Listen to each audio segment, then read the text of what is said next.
arrived at Per Se on a December night that smelled of wet pavement and roasted chestnuts from a cart on Columbus Circle. The glass facade swallowed the city. Lights folded and refracted, back at me like a film negative. I smoothed my dress, felt the silk catch on my wrist, and watched my reflection in the revolving door. The hotel doorman lifted his chin as if I might be some other sort of stranger. The entrance smelled faintly of lemon oil, and the kind of disinfectant hotels use to feel like luxury. Inside, the room where they had set the table hummed with a kind of curated warmth, lamps low, candles already breathing. A long polished table ran the length of the space, place settings like mirrors, silverware arranged with the care of someone practicing grace. The chandelier threw a net of light over faces I had seen at Christmases and weddings and gallery openings, faces that knew how to speak in conciliatory tones and then file away the next slight. There was one seat short. My eyes snagged on the empty place immediately. The missing knife and played a punctuation mark in the middle of their sentence. For a second I thought it was a mistake. My breath left me small and precise. I scanned the room. No one met my glance. There were smiles with the edges sanded off, laughter that had been measured against some internal scale. No one moved to rearrange. No one said, "Oh, let me fix that." My husband, Daniel, slid a menu across the table toward me like a small deflective joke. "Miscount," he said. It was polite. It was light. It had all the softness of an apology that would never be necessary again. "Miscount?" I repeated, tasting it. It landed like a coin on wood. In the glass of a water carafe, I saw the shadow of my own mouth. My hand went to my throat, to the ring that had felt like a piece of me, and now, fit like an inherited heirloom from someone else's life. The room made sounds like a stage. The scratch of cloth against chair, the small chime of cutlery on plates, the dull vibration in my chest from somebody, laughing too loudly on the other end of the table. There was a silverware clink, deliberate, precise like the punctuation of a paragraph. It sounded in my bones. I am Olivia Brooks. I plan events for people who assume they can rent atmosphere. My company used to be a card table and a borrowed laptop in a cramped studio. I know the secret movements behind a perfect unveiling, the hand gestures toward servers, the exact angle you light a centerpiece so faces soften, the vendors who will drive across 3 boroughs in a snow squall, because you called them at 2 a.m, and because you have earned their loyalty. I turned empty rooms into reputations. I sold the illusion that the world liked you. It paid me to make that made-up truth feel real. They had been my clients. They were my family now, the kind of family that signed checks on embossed paper and treated lineage like an accessory. They admired my taste. They took my contacts. They never learned my name in a way that mattered. The missing seat was a small, surgical humiliation, quiet, efficient. It slotted into an invisible pattern I had known for years, the forgotten birthday, the bristle of a comment at a party about my professional clothes, the whispers after I left, like someone smoothing the crease of a napkin. They called me Olivia in public and Mrs. Brooks in notes. They took my help arranging their fundraisers and then told me how lucky they were to have outsiders with the gall to try. I remembered the little things, the way tissue paper had been fluffed over gifts from hands that wouldn't meet mine, the small applause for my accomplishments that always came with a caveat, for someone from where you're from, as if my past were a landscape and not my life. I remembered nights I worked until sunrise, and then smiled politely at brunch as they told me their latest philanthropic initiatives, their eyes already translating me into a color that suited their decor. There was a point, years ago, when I would have tried to laugh the empty place away. I would have allowed their discomfort to lead me back into a smaller orbit, made my own self fit into an available margin. But tonight, the omission felt like a line drawn in chalk and then rubbed out with the cruelty of a wet sponge. It was loud in the quiet. I left. No scene, no raised voice. I stood, felt the silk whisper along my leg, and left like the ending to someone else's scene. The door gave me a blade of cold air. Outside, the city shivered, the lights along the river reflected like pages of silver. My shoes picked out the rhythm of the sidewalk. Step, echo, step. Sound carrying differently now that I had removed myself as the obliging figure in someone else's drama. At home, our apartment in the Upper West Side where light turned the hardwood into honey in the late afternoon, I slipped off my coat and sat at my desk. The apartment had been mine first. He'd moved in after our wedding, after the exchange of names like currency. I have an office wall that looks like a map of a better life. Mood boards pinned like small altars. Envelopes of contracts clipped with care. Polaroids of tables I have draped with my own hands. The city outside was a soft, low rumble. A subway train, a distant wolf calling beneath the clatter. I opened my laptop. My fingers hesitated above the keys. Someone on the other side of that round table had expected me to be shocked, to crumble in a way that would humiliate, but also be convenient. They had planned a small theater where the final cut would be mine. My email sighed open. There, between a vendor confirmation and a newsletter, lay an attachment titled Reconciliation Finance. I clicked it because I am good at seeing what the room won't let itself say aloud. Pages split into columns, numbers, wire transfers routed through my company. Vendors I had hired for private parties that should have been billed to independent accounts. Small transactions with a rhythm. Regular, thoughtful, the kind that suggested a system designed to be invisible because it belonged to people who liked their illusions tidy. My heart clicked like a metronome as I read. They had used my company as a ledger. They had funneled money from failing investments through my event accounts, burying losses in the honest swirl of deposits for flowers and lighting rigs. The numbers lined up like a constellation I should have seen sooner. Deposits that matched dates of those donations they always bragged about, reimbursements clipped to decor line items, vendor payoffs labeled with names I had never heard. I scrolled until the cursor blurred. There was a file at the bottom. Draft, divorce, Olivia, Daniel, final. My breath went brittle. I opened it. Legalese that read like betrayal. Terms already decided in someone else's office, the kind of drafts lawyers pass back and forth with the smugness of a job completed. Provisions that stripped me of access to accounts I had built for clients, clauses that would invalidate pending contracts. There was even a line about replacement coordinator with a list of names and dates, an exhaustive, patient schedule of when to move me out and a new woman in. Jenna's name, my assistant, who had become more of a confidant and less of a hired hand, came up under contact until transition. It was methodical. It was clinical. Beneath the divorce draft was a string of messages. Daniel with someone named M. A series of texts that began as innocent, then warmed into familiarity, emojis that meant a shared private joke, a shorthand that had once belonged to me. There were hotel confirmations, late-night flights, a string of reservations matching a name I did not recognize. I sat in the dark and saw my life in a new light, fractured, reflective. The city hummed. A garbage truck rasped like a throat clearing. The sound of silverware clinked in my memory, and I understood where the missing seat had led. Something inside me, precise and patient, folded into itself. It was not the dramatic rupture people imagine when they think of falling apart. It was quieter, a tightening of a muscle that had been working for a decade. Where there had been a small, habitual tenderness for the family that never truly let me in, there now came a strategy.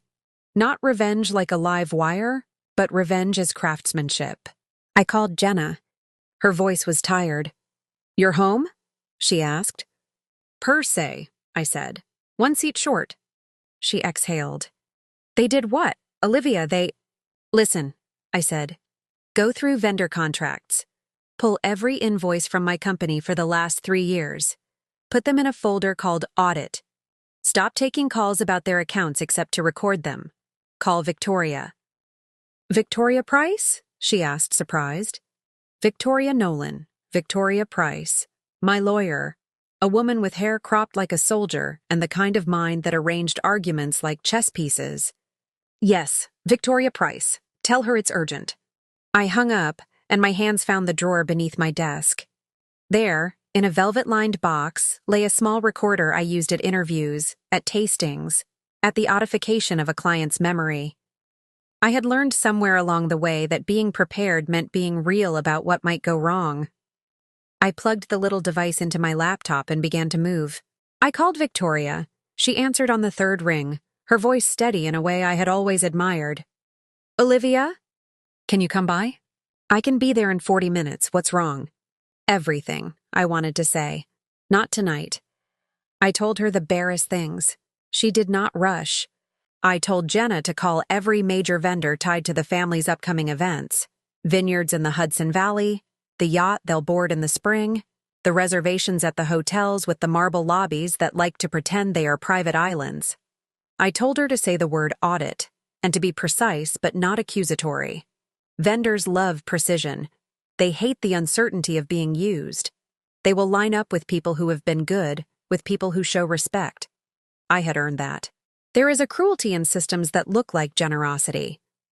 My company had been the perfect camouflage for their fiscal slippage. Pay me for an event. I pay the florist and the lighting company. The wire moves, and no one looks behind the curtains. The family believed that because I had a boutique agency, I had the flexibility to be co-opted into their private banking. I had been patient enough to generate trust they would never repay as loyalty. Victoria arrived with the kind of quiet authority that is the product of many wins.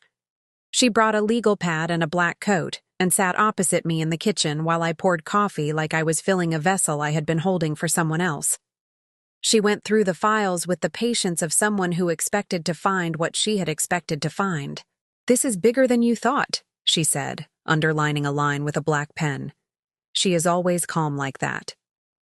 "They've used your accounts to divert losses. They plan to cut you out.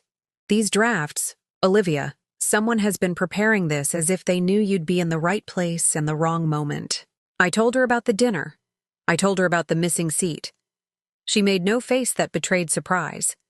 "This is leverage," she said, "and they placed it poorly." She looked at me then. The lamplight traced the ridge of her cheek. "We don't file motions tonight. We craft leverage." Outside, the city had begun to rain, the sound of a train making a distant metallic sigh. Inside, we mapped names and dates like a cartographer plotting coastline. Jenna's calls returned with a chorus of stories. A catering company that had been passed over for payments because they were family friends promised to hold off on bookings. A florist who had once canceled a whole show to help me out at the last minute sent a text that read, "Olivia, call me, now." I worked the phones like a conductor. I called a vineyard contact in cold, thin light and said, "Regarding the Carter Reserve, I'm Olivia Brooks. I need you to hold the weekend until we confirm billing." The voice warmed. They know me. They respect the way I arrange details. They promised to place a hold and asked if I needed anything else. "Yes," I said. "Please put a temporary freeze on any tentative holds placed under the Carter name for that weekend." It felt small and large at once, every freeze a stone thrown in a pond. They would not be able to land a last-minute escape. Every canceled reservation was a seam pulled in their satin life. Late into the night, I sat with Victoria, charting out a move that was legal and surgical. We would not rush to the courthouse with slurred accusations. The family loved scenes because scenes allowed them to rehearse. They would have expected passion. They would have expected me to crumble or to roar. Instead, we would act in the long, cold language of contracts and proofs.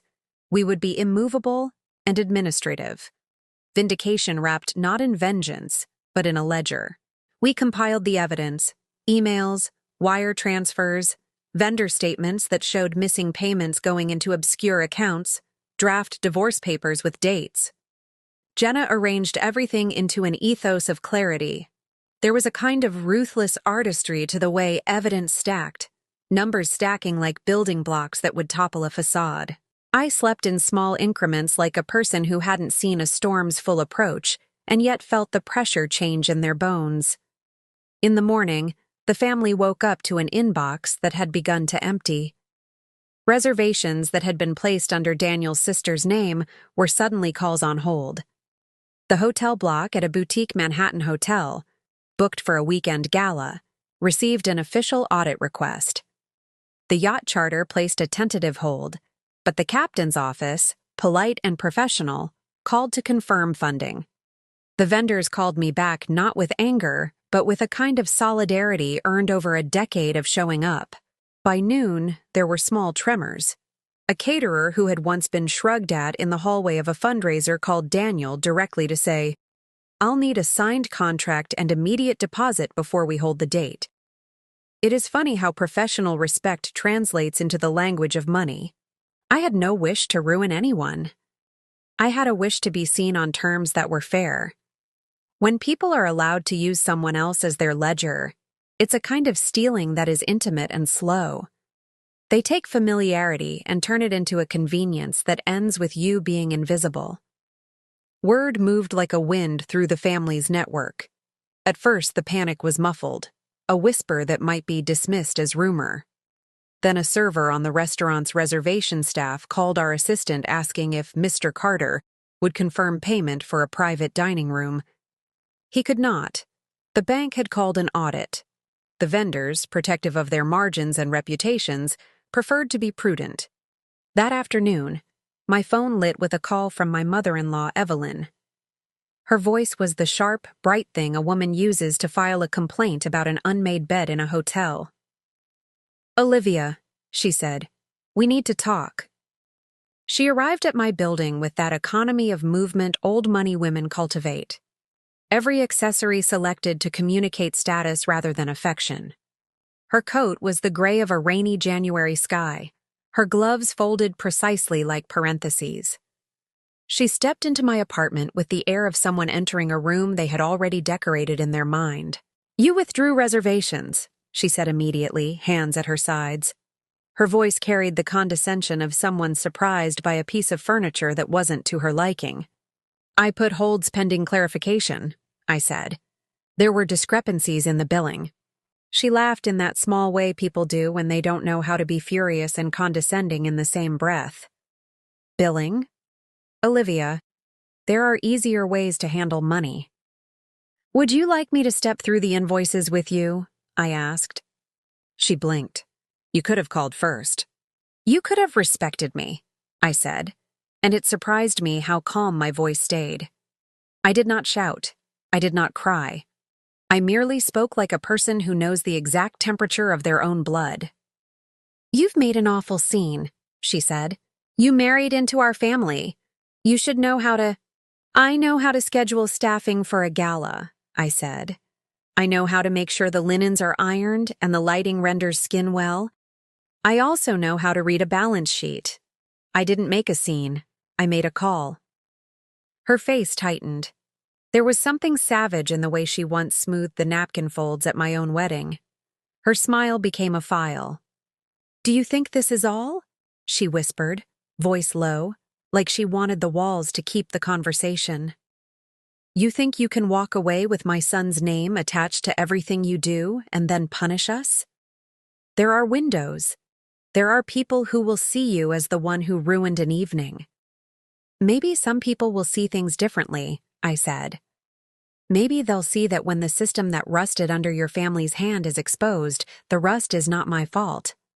She left with the brittle dignity of someone who has been told that a houseplant is dying. She wanted to be angry at me for what I had done, and angrier at the idea that I might be right. The next day the restaurant called.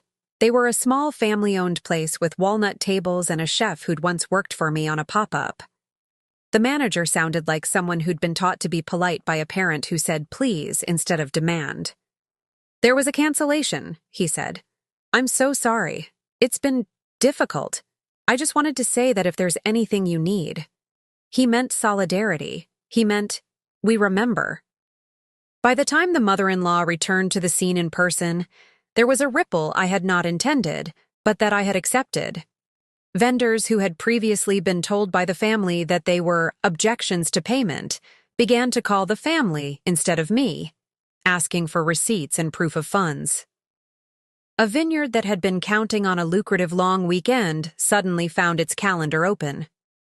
The yacht charter, which required a down payment to book the captain and the crew, could not be secured without a cleared wire. The hotel's bookings were blocked once the firm that handled the Carter's reserves received a formal audit request. People who had scorned me in social rooms were now on the phone with staff, making arrangements that would leave them exposed at their own dinner. There is a comic cruelty to the way privilege trembles when it finds itself in the middle of a ledger instead of the middle of a room. The confrontation with Daniel was inevitable. We met in a cafe, the kind of quiet corner with leather chairs and a smell of espresso that does not let conversation get dramatic. I sat opposite him and set my phone on the table like a small, bright stone. I pressed record. Everyone thinks of recording as a weapon.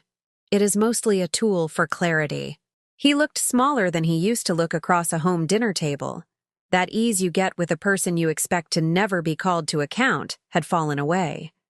He had the nervous hands of someone who had been playing a game and now could not remember the rules. "Olivia," he said at first, voice attempting conciliatory warmth. "Save it," I said. "You knew." He opened his mouth, closed it. It's complicated. Everything you do that is complicated is built on the simplicity of excluding other people," I said.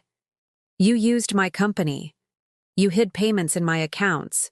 You wrote draft papers about a divorce before you asked me anything. You were seeing someone named M. You scheduled birthdays without me. You planned my replacement in the same files where you wrote gift list." He flinched. "I didn't." "You know what this room was like tonight," I said. "You were excited about their performance. The missing seat was the beginning of a scene. You planned to make me the punchline." He reached for my hand in a way that asked forgiveness and gave me the evidence of his hand's dirt. "Olivia, we love you in our way. You know that. This is messy. It was messy financially." "It was deliberate," I said. "A ledger is deliberate. A draft divorce is deliberate. A string of hotel confirmations under an unknown name is deliberate."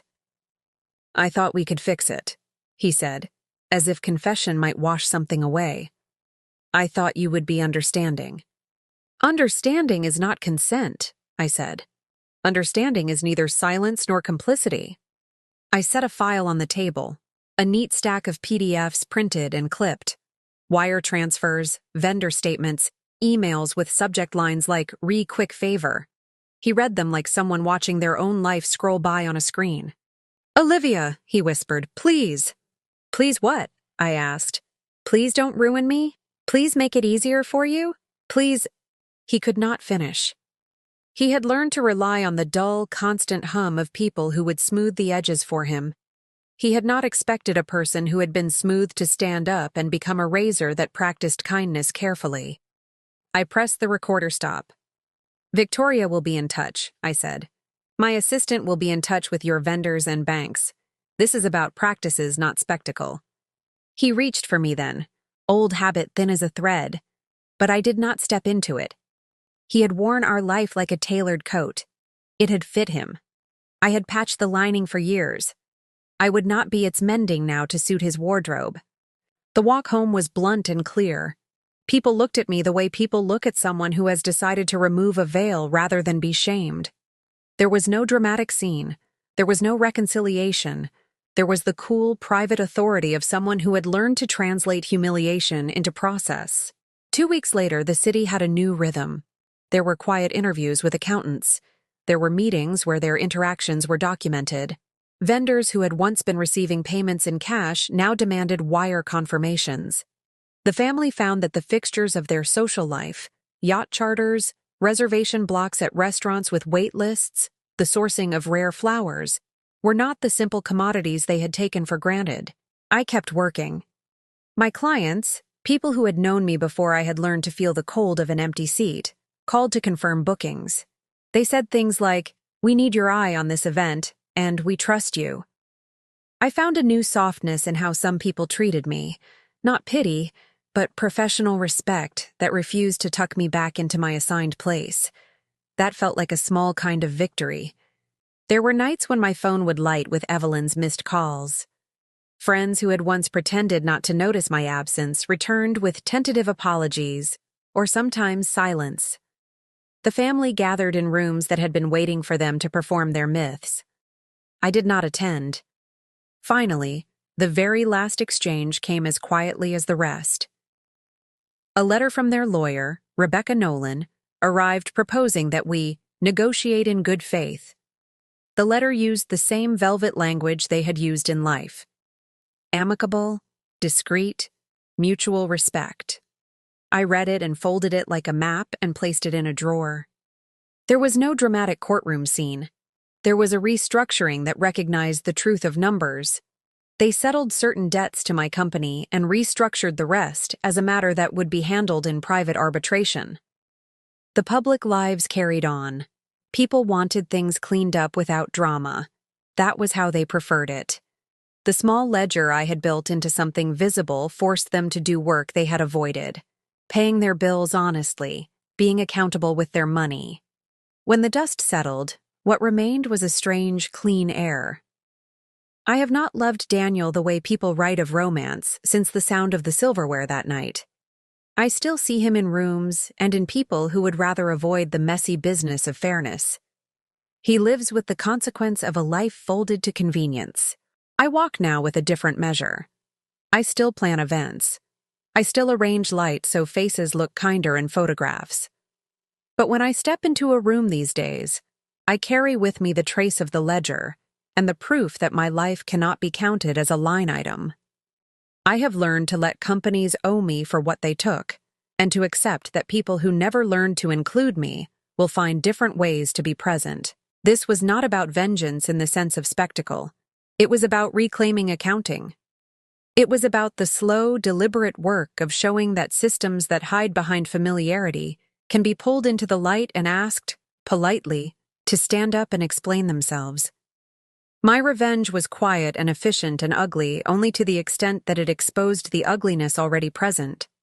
Outside tonight, the city is a sheet of stars folded into the puddles on the pavement. A subway train groans like an animal in the distance. The lights of my apartment throw long shadows across my kitchen table, where a small vase of winter flowers, simple, white, catches the light and reflects it back in clean, honest shards. Sometimes I think about the way they must tell the story now, how they frame the missing seat as a hiccup in a season of busy lives, how they will count the nights I wasn't there as evidence of problems rather than the solution. They will find new people to fill the rituals I once navigated. They will continue to admire my taste in public and use my expertise in private until the next person builds more loyalty than the next. But I asked myself that night by the glass of water, a quiet question that was not meant for anyone's eyes but mine. When the people you loved declared you surplus, what would you have done differently? I can answer it now. I learned to make myself necessary on my own terms, to build an architecture of respect that could hold the weight of my work.